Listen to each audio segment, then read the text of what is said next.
got clarity on where you want to go, right?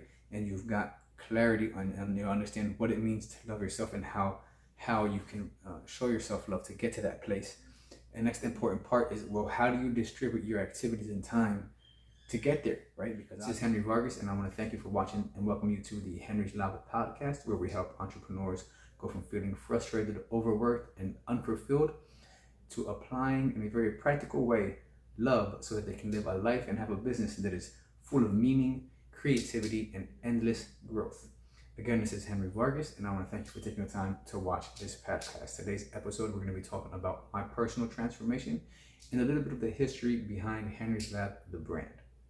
So, just so that you are aware, I'm Henry Vargas. Obviously, as I mentioned, I'm the host of this podcast, where I am also the business development end of Henry's Lab, the brand, where we offer done for you marketing services. We offer business coaching.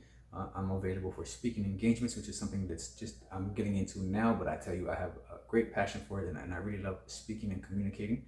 But then we also offer the Master Your Message Challenge to help you perfect your messaging so that you can communicate effectively and efficiently in any area of your life. So before we continue, I'm going to go ahead and give you the definition or the meaning behind the name Henry's Lab. Henry obviously is my name, but you'll see in a moment why that's the least important aspect of this whole brand. And then a lab is a place of development, of creation and development, right? So in this name, Henry's Lab, this brand, is also an acronym that stands for Love, Arts, and Business. And so Henry actually means master or king of the house. So Henry's Lab actually represents, it is the king's place of creation and development whose core ingredients are love, arts, and business. And who is the king? Well, the king is Jesus. Now, relax. This is not a religious podcast at all. Just giving you an idea of the foundation from where I am coming from, right? So this is the king's place of creation and development whose core ingredients are love, arts, and business. Let me know what you think about the name and that little brief meaning behind it in the comments below. And so now let me go ahead and give you a little bit of backdrop, a little bit of the story behind Henry's Lab, the brand. Okay, so travel with me, if you will, nearly 3 decades back when I was about 6 years old. My parents unfortunately divorced when I was that age. And for some reason, the lawyers actually thought that I had the mental capacity or the mental wherewithal to make the decision of which parent to go live with. Now, leave a comment below and let me know if you think that a child at 6 years old would have the mental capacity to make such a life-altering decision. Now, I'm not mad at the decision. I'm not mad that it happened, but it worked out how it worked out, and I'm very glad because it helped me be who I am today. Now, I chose to go with my father, obviously, because every young boy wants to follow in his father's footsteps. So about a year later, my dad remarried, and he became a Christian, and I followed his footsteps, even though I didn't really have a personal experience. And again, this is not a religious podcast. This is just giving you a little bit of the foundation from which, so that you can understand the point from which I operate. So I didn't have a personal experience, right, of myself. So fast forward maybe another year, we had moved out from the city of Lancaster City, which is where I grew up and where we were living. And my dad we moved out to York, Pennsylvania, which is a more rural area, more countryside. I remember it was beautiful. Some of the best times of my life were at that house. We had an 1.5 acre backyard. It was a beautiful brick house. We had a massive front yard as well, and there was even a creek that ran right by the house, and I'd go fishing. I remember so many days fishing there with my grandparents and with my grandfather. It was some of the best times in my life, right? Now, unfortunately, because we had moved so far away, which is about an hour and a half away from the city, which is where my mom was living, the agreement was that I'd spend the week with my dad, and on the weekend I'd go and visit my mom.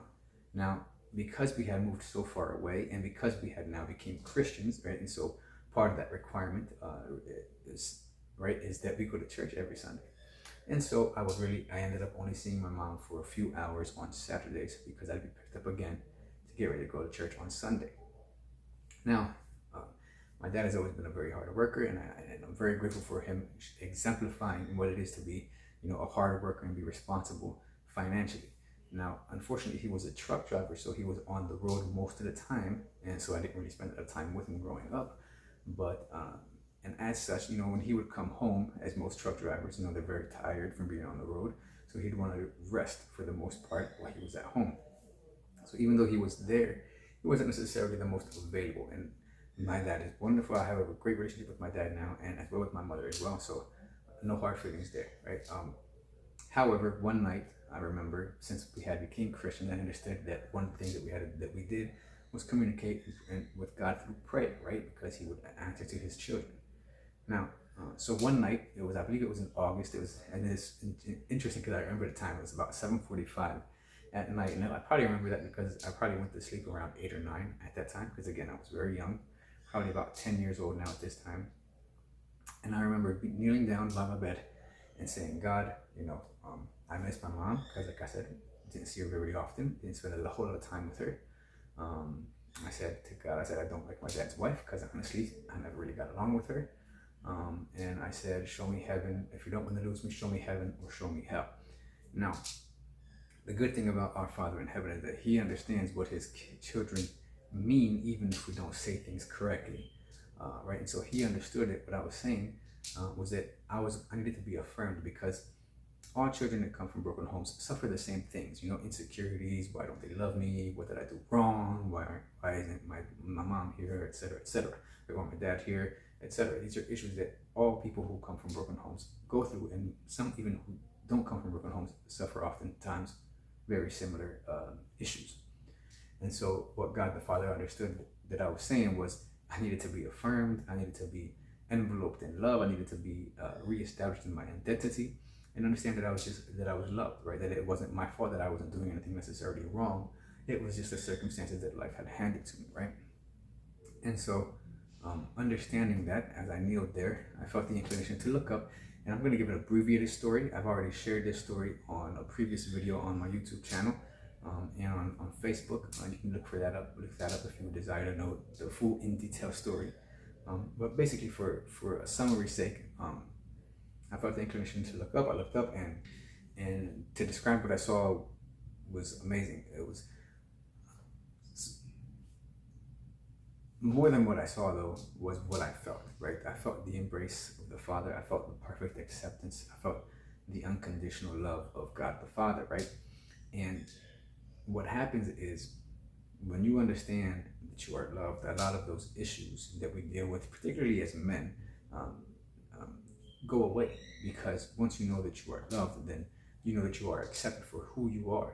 And that gives you the ability to be able to accept who you are at the moment, but yet still want to desire to become better than who you are at that time.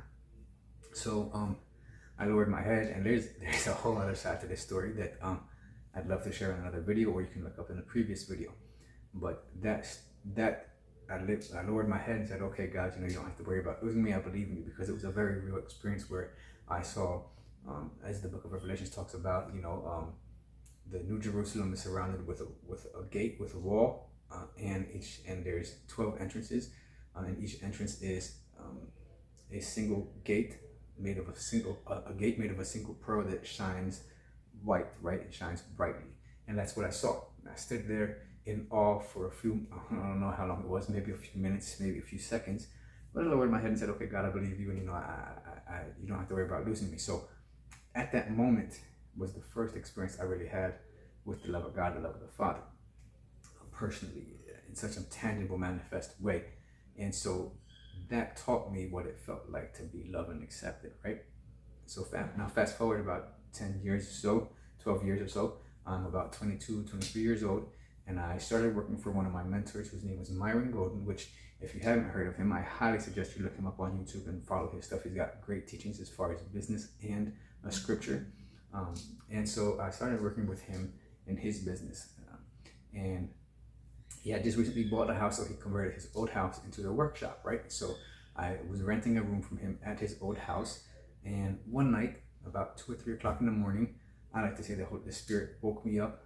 Spirit of God woke me up and said, I want you to do a study, or compelled me to do a study on what many Christians call the chapter of love, which is 1 Corinthians 13, verses 4 through 8, where it describes 7 words used to describe what love is. And real quick caveat, you need to understand that love is the same love. There is only one love, and it's the love of God, right? Which is the origin of love. Now, what might change is the context and the intent with which we express that love towards others. And again, I did a video on that as well. You can look that up on YouTube. The only thing that changes is the context and the intent. It is the same love that exists. It's only the context and the intent. The context and the intent, it changes, right? So I did a study on those words, and from there was birthed a book that I had called, Guilty of Love, the 7 Undeniable Evidences of True Love. And that book is not available anywhere on the internet right now. Well, it might be. I don't think it is, though. If you'd like some more information on that, you can just message me, and I'll see if I can get that to you. But from that was supposed to be the launching point of my career as a speaker, as an author, etc. Unfortunately, post that writing of that book, I made some other decisions that led me down some other paths, another opportunity for work, etc. And so the following 10 to fit about 10, 15 years, there was different work opportunities, and I actually had the opportunity to move to Colombia, South America. That's where my parents are from. And actually, I just moved back a few months ago, but I'll tell you the details of that in just a moment. And while I was there, while I was working for a while with a company that had actually invited me to go there, during that time frame, several things happened that, again, picked away at my confidence, picked away at my self-esteem, picked away at my identity, and in my belief in myself. Now, so there were several things that happened, several big opportunities that were presented to me or that I created that were not simply taken advantage of. And so obviously, if you have something, if you are trying to contribute something, right, and what you are desiring to contribute is taken for granted or belittled, then obviously that picks away a little bit at your confidence and in your identity, right? So needless to say, that happened. But then a few months ago, I moved back to the States, and the first thing I did was Google my former mentor, Myron Golden, who, again, look him up, Myron Golden. Your life will be transformed watching his stuff. And so I found out that he had become YouTube famous, if you will, because he is currently now one of the top business consultants in the world. And so I got plugged back into his content, started watching his videos and some of his teachings, and was able to get reaffirmed again in who God has said I am, right? And not only that, about a month and a half ago, he hosted his first live event again, in-person live event after 2 years because COVID had closed things down. And it was amazing. It really accelerated the retransformation. And from that, again, was rebirthed this brand, Henry's Lab. And so that's kind of the backstory of the brand. Now, with that said, I'm going to share with you now the 3 secrets to creating a personal transformation that you started watching this video for, right? This podcast for. So it's 3 separate things or strategies, if you will, that you need to apply. It's 3 secrets, but they work harmoniously, right? So the first one that you need to work on is what I call clarity for conquest and collaboration. And so we as humans exist on 3 planes of existence, right? The spirit, the soul, and the physical. And so it's important for you to get clarity on all 3 of those planes. One, so that you can conquer your life and get to all the goals and the desires and manifest accomplish what you want to do, the impact you want to have in this life. But then that's where the clarity for conquest comes from. But it's also clarity for collaboration, because once you have that clarity, right, you know who you can add value to and who can add value to you in a collaborative effort. That's not to say that the people who fall outside of that aren't valuable. They are, but they are of value to people who are in whose clarity and whose life is in line with those other aspects. So you got to get clarity on your spiritual plane, on your soul plane, and on your physical plane. And I'm going to give a brief discussion of what that means here. I'm not going to go too in depth. I'll do that in another podcast. So clarity for conquest and collaboration. First, you got to get clarity on your spiritual plane. On the spiritual plane, you have to get real clear on what your morals, ethics, and beliefs are. Because if you aren't clear on that, then internally you're going to have incongruency, because you're not going to know, you're not going to be able to have harmony with yourself, with your desires, with your goals, and much less with collaboration and other efforts, and particularly business or romantic partnerships. Because if you don't know what's clear, what's right for you, you don't know what your standards are, then there's going to be inconsistency between your words and what you do, and that's gonna come across in all of your interactions, because it's gonna be an energy that you're giving off that says, I don't know who I am, I don't know what I am, I don't know why I'm here or what I believe. So and people that creates insecurity in the minds of the people that you speak to, because their spirit can pick that up, that you don't have that clarity. And so since you don't have clarity, you don't know what can be consistent or congruent with what your beliefs are. So it's very important that you get clear on your spiritual plane, which consists again of your morals, ethics, and beliefs. You want to get clear on your spirit, on your soul plane, which is where your intellect and your emotions exist, and the will is, the action caused from the intellect and the emotion. So here's what you want to do. You don't want to put an overemphasis on intellect. You don't want to have an overemphasis on emotions. You want to be balanced, and they both need to be submitted to your spirit, right? So that's why the spirit is having such clarity. That's why it's first, because then your emotions and your intellect can fall in line with what your beliefs are. Okay, and you want to get clear on that, because then you'll know who can be compatible with you. Now, I'll get to that in a second. And the third plane of existence is the physicality, right, or the natural realm. You want to get clear on the lifestyle that you want to live, whether it's an active lifestyle, you want to be traveling a lot, or you want a person, maybe you're more of a person who likes to stay in one place and, set roots, if you will, in one place and live there for a long time. You want to get clarity on that, because if you don't know the type of lifestyle you desire to live, then you don't know what your goal is. And, like they say, if you don't know what your goal is, you'll miss it every time, right? So you want to get clear on that, whether that's nutrition, whether that's physical activity, all those aspects, right? And so you want to get clear on that so that you can be congruent with your actions. And the second secret that I'm going to share with you in a second, it's important. You can't execute on that secret until you've gotten clarity on these three planes of existence, right? And so you get clear for congruency, for your conquest of your own life, and then for collaboration, because now you can evaluate the relationships that are going to come into your life, or that you're going to allow into your life, so that there's congruency in those relationships on all three planes of existence, right? Now, once you've gotten clear on that, then you can move on to the second secret for your personal transformation, or which are these 7 steps to your personal transformation, or what I call how to love yourself, right? And these are the evidences of undeniable love that you need to learn to express to yourself first. Because again, if you don't know how to love yourself, then you can't love anybody else. So the first thing is discipline, right? And I'm going to go through them kind of quickly, because again, I've already done a video on this, and I'm going to do another one in the future where we go more in depth. But the first one is discipline, right? And discipline has 2 sides to it. I guess more the accurate word would be self-control, because having self-control means 2 things. One, it means doing everything that needs to be done with excellence when it needs to be done, even if you don't feel like it and nobody's watching, right? Let me say that again, because that's a mouthful. Self-control it's doing what needs to be done when it needs to be done with excellence, even if you don't feel like it and nobody is watching. But then the other side of the self-control is not doing anything that's going to sabotage or throw you off course, right? So they're both aspects of self-control, and it's very important. And again, if you don't have clarity on where you want to go, then you don't know what you need to do, and you won't know what you can't do, right? So it's very important to have that clarity. The second step to your personal transformation is being useful for yourself, right? Useful to yourself as well as to others. But again, we're talking about creating your own personal transformation. So you have to be useful to yourself in the sense that, no one wants your desires for you more than you do. So you have to learn the necessary skills. You have to develop learn new things, right?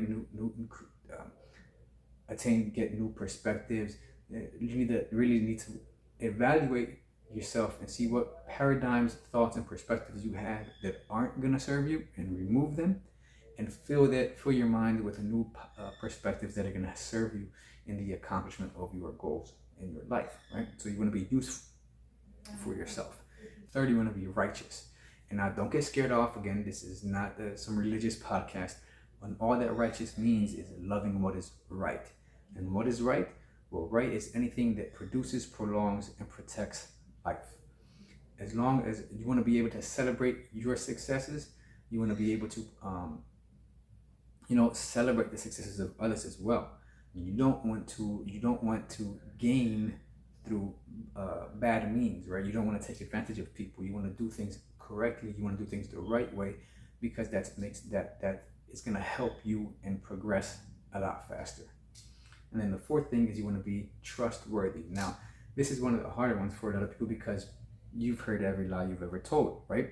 And you've broken your word to yourself so many times that you can't even count.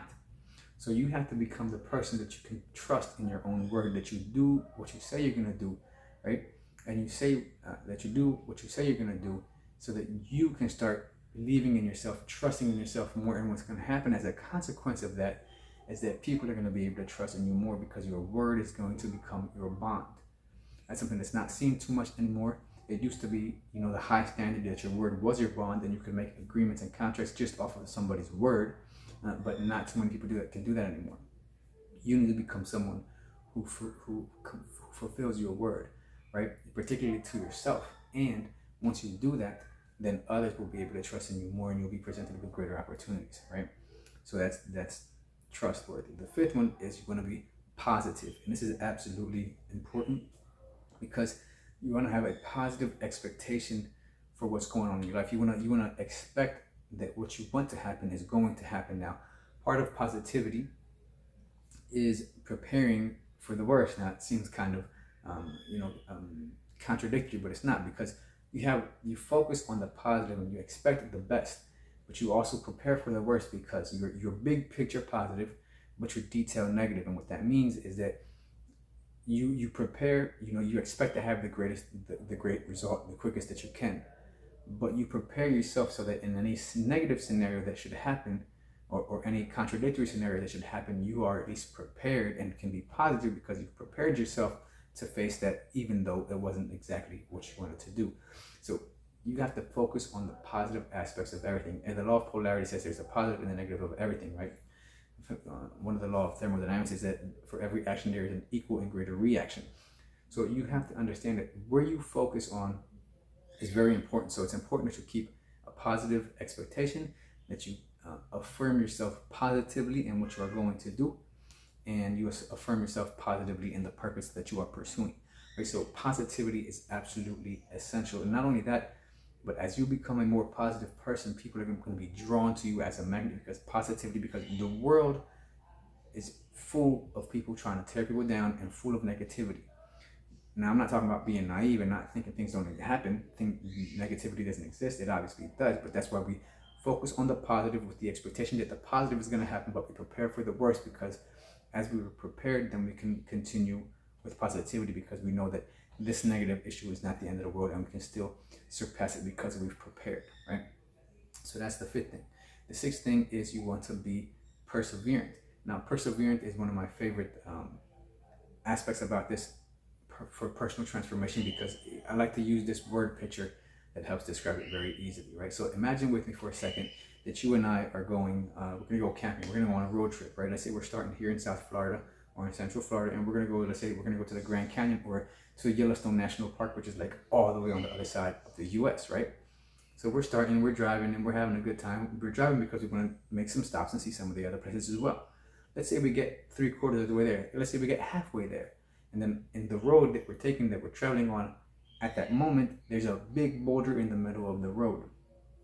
What do we do? What would you say if I say, hey, you know what? Looks like we got a boulder in the road. We're going to just have to go back to Florida.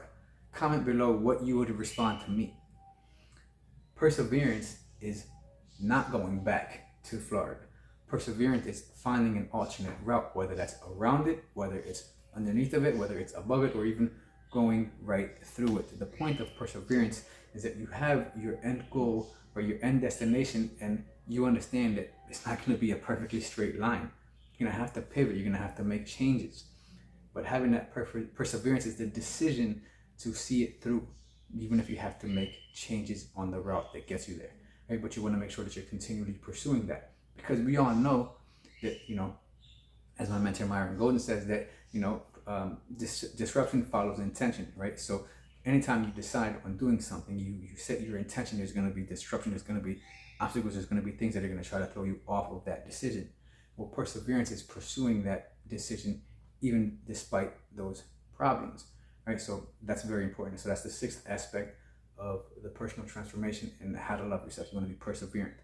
And then the last one and the seventh one is you want to be protective. And what that means is you have to protect your mind, you have to protect your heart, and you have to protect your physicality, right? And you have to protect your spirit on all three planes.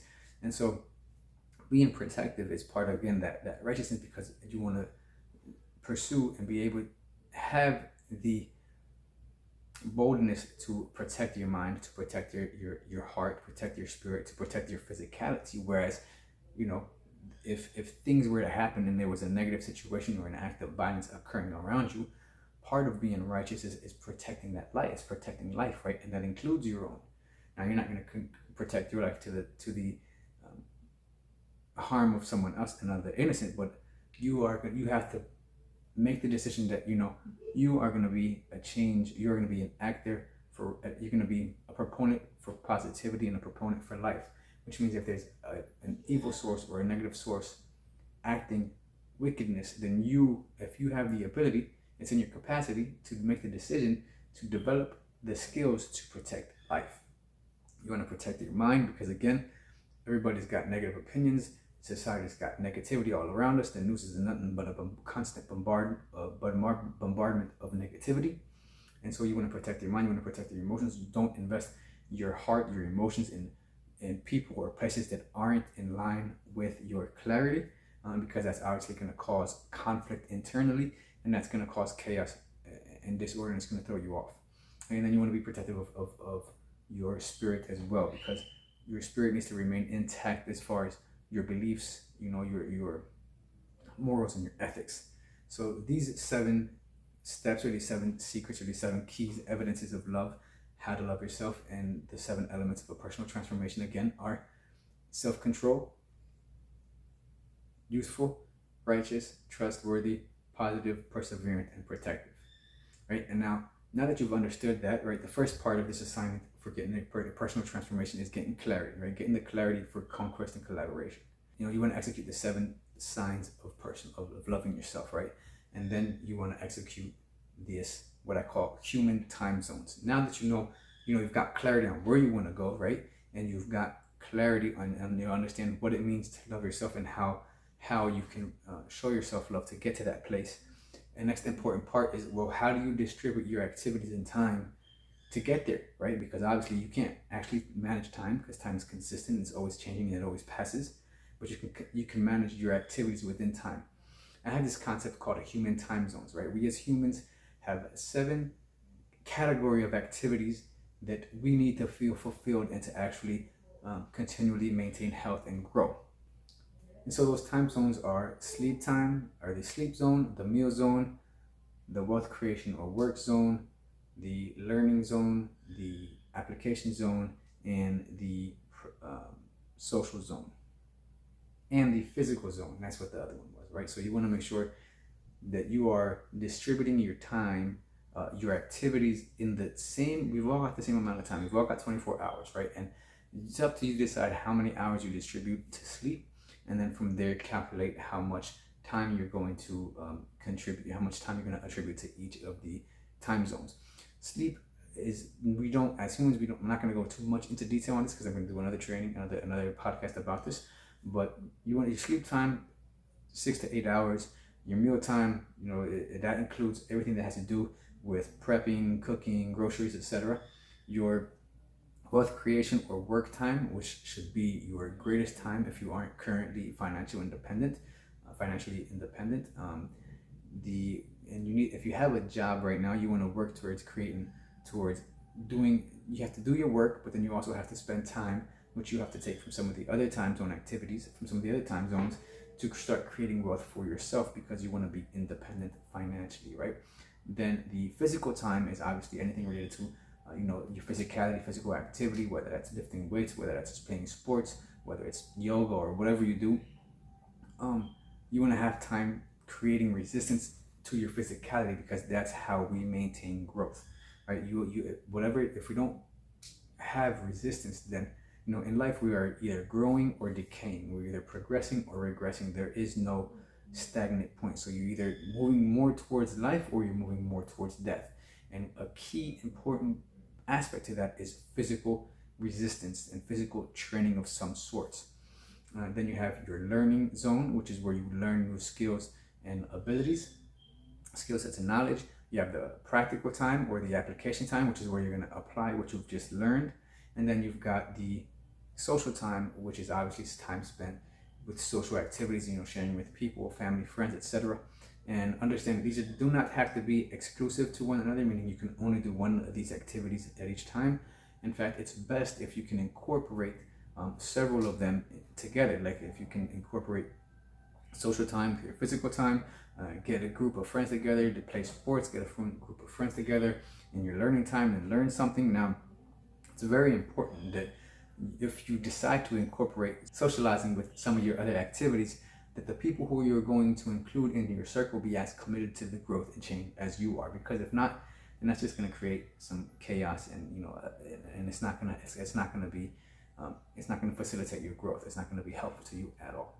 So guys, those are the 3 keys elements of a personal transformation. Again, getting clarity for conquest and collaboration, knowing how to love yourself, and distributing, taking time to manage your time zones correctly. I hope this has been helpful. Go ahead and leave a comment below on what you think about the clarity for conquest and collaboration. Let me know how you're going to distribute your activities and your time zones, and what your thoughts are about how to love yourself with those 7 signs of personal love. So thanks again for watching this podcast, and I look forward to seeing you guys on the next one.